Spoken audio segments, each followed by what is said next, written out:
Assalamualaikum guys, welcome back. Isu ni dia jadi macam kluster dah. Mula-mula kisah pasal kisah berdua. Lepas tu masuk pula kisah orang ketiga.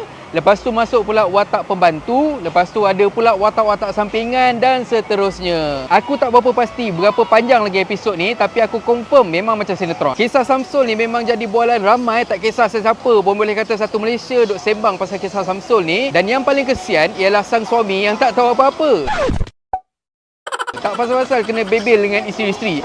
Isteri. Dan antara yang terpalit dengan kontroversi ni ialah jutawan menang saham di DNK, yang mana kisah di DNK ni sebelum ni lebih kurang lah. Maksudnya dia kahwin baru dan bekas isteri dia sebelum ni pun pernah luahkan perasaan dekat media sosial. Dan ikutkan laporan dekat Harian Metro, di DNK meluahkan perasaan dia pasal apa yang jadi, memandangkan nama dia pun orang petik sebab apa yang jadi pada Samsul. Dan ini kata di DNK. Bila saya kahwin dengan yang lebih muda ni, saya pun rasa lebih muda. Kalau dulu saya jarang pergi masjid, sekarang saya sudah selalu. Kalau dulu jarang pergi kuliah agama, sekarang sudah kerap.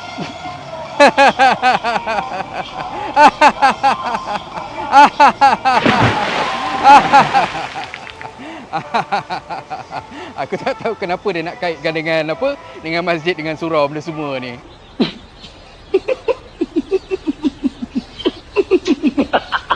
Tapi macam mana pun, aku ada soalan untuk korang semua. Kita kalau kata berubah, adakah kita berubah kerana manusia ataupun makhluk, ataupun disebabkan oleh Allah SWT? Dia bukan apa, sebab aku pernah lah ada cerita sebelum ni. Ini aku just berkongsi dengan korang, tapi aku tak bagi tahu siapa lah. Memang kawan terdekat aku yang mana sebelum ni dia berkenalan dengan seorang individu ni. Lepas tu diorang pun bercinta. And then macam kita orang ni tak berapa nak setuju sangat, pasal kita tahulah perangai individu yang seorang lagi ni. Tapi dia macam degil juga, dia nak cuba juga. Lepas tu dia kata, ya Allah ya Tuhanku, waktu lepas dia kenal dengan individu ni, aku terus rasa lain. Memang aku terus berubah. Memang nampaklah berubah, dia pergi ke arah Islamik dan sebagainya. Kira waktu tu dorang dah kahwin. Nak dijadikan cerita, bercerai. Disebabkan yang individu seorang ni dia ada pasang orang lain. Dan selepas tu dorang bercerai, dan yang individu ni yang masa awal tu kata, oh, I dah berubah disebabkan individu ni bla bla bla semua. Sekali tiba-tiba dah bercerai tu, habis terbuka semua.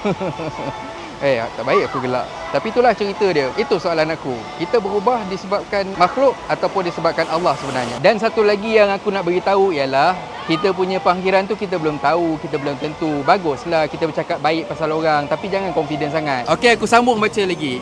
Bukan saya mahu salahkan isteri pertama, cuma perjalanan hidup saya seperti itu. Saya belajar dari penceraian yang berlaku. Okey, itu betul, aku setuju. Saya rasa refleksi dan peluang kedua saya dalam kehidupan.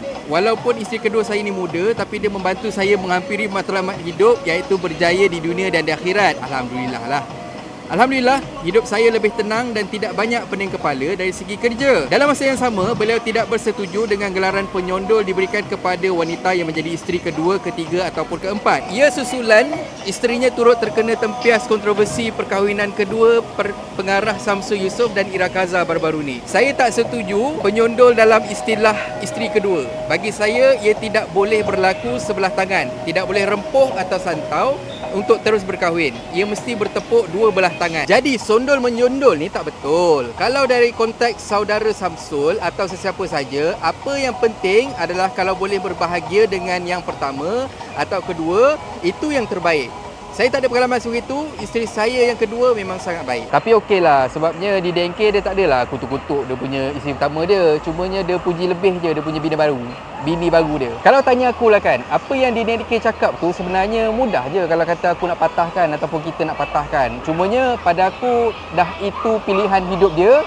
Dia yang hidup dia punya kehidupan dia, jadi biarlah dia yang rasa, biarlah dia yang tahu. Betul tak? Kita nak bising pun tak boleh buat apa sebab itu life dia. Sebabnya kita sendiri pun kita tak tahu masa depan kita. Buatnya sekali tiba-tiba lah. Contohnya macam aku, tiba-tiba Lisa Blackpink ajak couple.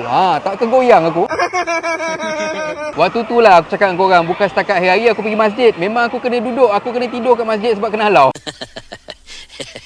Apapun pada semua, tak kisahlah lelaki ke perempuan ke, peristiwa yang jadi ni kita janganlah kita ambil sebagai peluang untuk kita mengata ataupun untuk kita mengecam.